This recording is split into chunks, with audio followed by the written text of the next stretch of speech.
অমরসী গৌরী মঠের রথযাত্রা উৎসব প্রভুপাদের প্রতিষ্ঠিত 1933 সালে অমরসী গৌরী মঠ সবথেকে মায়াপুরের প্রাণস্বরূপ। এখানের অনেক ঐতিহ্য আছে, অনেক মহিমা আছে অমরসী গৌরী মঠ। শ্রী চৈতন্য মহাপ্রভু কি রূপ ধর্মনাম সংকীর্তন মহামহোৎসব কি নিতাই গৌর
রথের সারথি হচ্ছে মাতলি আর অশ্ব চতুষ্টয়, যে চারটে অশ্ব আছে এটা হচ্ছে শ্বেত বর্ণ। জগন্নাথ দেবের রথের যে অশ্ব মানে ঘোড়া এটা হচ্ছে সাদা।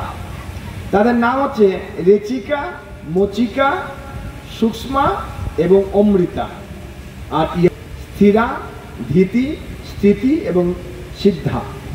আর বর্ণ হচ্ছে কৃষ্ণ বর্ণ। বলরামের যে ঘোড়া, যে চারটে ঘোড়া বর্ণ কি কৃষ্ণ বর্ণ মানে কালো। আর সুভদ্রা মহারানীর রথের রক্ষক হচ্ছে বনদুর্গা। দেখুন দুর্গা দেবী, সুভদ্রা মহারানী যাবে, তার সঙ্গে তার সিকিউরিটি, মেন সিকিউরিটি ফোর্স কে দুর্গা দেবী, বনদুর্গা। ঘুমের চোখে যখন বাইরে যাবে তখন কি হবে, মাতালের মতো পাগুলো দুলবে। এবার জগন্নাথকে যখন নিয়ে আসছে পহুন্ডু বিজয়, আর কি বলা হয় পহুন্ডি বিজয়। পহুন্ডি বিজয় মানে কি, মানে মাতালের মতো দুলতে দুলতে আসছে, মানে রথে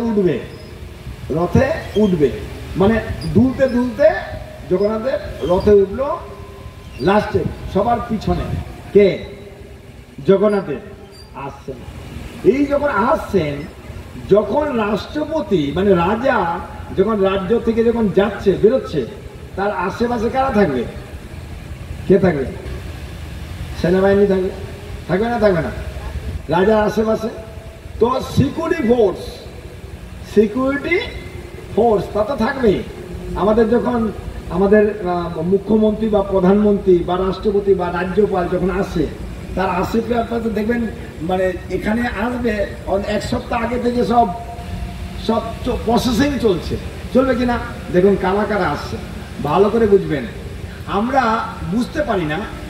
এখানে গীতায় বলছেন বহুনাম জন্মনান অন্তে জ্ঞানবান মাম প্রপদ্যন্তে বাসুদেব সর্বমিতি সমহাত্মা সুদুর্লভম। বহু জন্মের পর একজন জ্ঞানবান আমাকে জানতে পারে আমি বাসুদেব কৃষ্ণ। এইরকম জ্ঞানবান জগৎ, আমি কি আলাদা আলাদা কাছে যাব? সকালবেলা ঘুম থেকে উঠে আমি পুজো দেব, তাহলে জগন্নাথের চরণের দু চরণে দুটো ফুল দিলে হয়ে যাবে, তাই কি না? যদি মালা দেবো তাহলে একটা মালা দিলেই হয়ে যাবে, হবে কি হবে না? আর আমরা কি করছি, শাখা প্রশাখা পায় বল।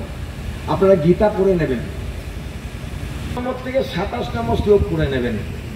বলছে অবিধি পূর্বকম